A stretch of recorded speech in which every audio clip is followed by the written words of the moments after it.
کرتے بھی ایسے ہیں، کوئی یہاں سے پکڑتا ہے کونی سے اس طرح پکڑا، کوئی یہاں سے پکڑا ہوتا، کئی لوگ یہاں باندھے ہوتے اس طرح،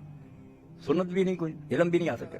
اب روایت کی بات تو الگ، روایت تو کسی کے پاس بھی صحیح نہیں، نہ سینے پر نیچے سب میں کچھ کمزوریاں، کہتے ہیں کہ یہ ذرا مراج اڑا کر بن رہے ہیں، مراج اڑا کر کہتے ہیں صحیح کسی کے پاس نہیں، مگر دیکھنے کی بات یہ تجربہ کر لیں کہ ہاتھ یہاں باندھیں گے نا آپ تو جتنی دیر مرضی کھڑے رہیں اور پڑھتے رہیں آپ ایزی ہوں گے۔ یہاں ہاتھ کر لو، ذرا محنت ہے نا اوپر اٹھانا، یا تھک جاتا آدمی، وہ مسئلے کی روح سے بے شک بندے رہے تنگ پڑتے ہیں۔ یہاں جتنے ہاتھ جانے سے چلے گئے، یہاں آپ نے باندھے ہو، بے شک جتنی مرضی تلاوت کرے اور کر کے دیکھ سکون رہے گا، آپ کو پریشانی نہیں۔ یہاں تو آپ نے اوپر کو اٹھائے ہوئے ہیں،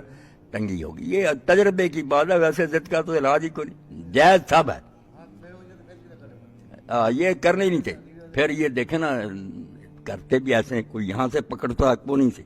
اس طرح پکڑا، کوئی یہاں سے پکڑا ہوتا بھئی صاف تو حدیث پاک میں آتا، حضرت وائل کہتے ہیں میں نے ایک دن تہیہ کیا کہ میں رسول اللہ کو دیکھوں گا کہ نماز کیسے پڑھتے ہیں، وہ ساری بیان کی انہوں نے لمبی ڈیٹیل، کہتے ہیں آپ نے ہاتھ اٹھا کر باندھے، دیکھا یہ ہتھیلی جو تھی نا دائیں، ایس بائیں ہتھیلی پر تھی، یہاں تھے، یہاں یوں کوئی نہیں تھے، یہاں ہاتھ، بس یہ دونوں طریقے ہیں کہ یا یہاں سے پکڑ لو، یہ قبض کہلاتا ہے، ہتھیلی یہاں رکھو، یہ گٹ کو پکڑ لو، یا یہ ساری چاروں انگلیں 5 انگلیں یہاں رکھ وضع، یہ کوئی نہیں کہ کلائی پر رہ جاؤ اور کونیوں پکڑو، اور کئی لوگ یہاں باندھے ہوتے اس طرح، سنت بھی نہیں، کوئی علم بھی نہیں آ سکے، ہے نا، بالکل غلط، کوئی حوالہ نہیں،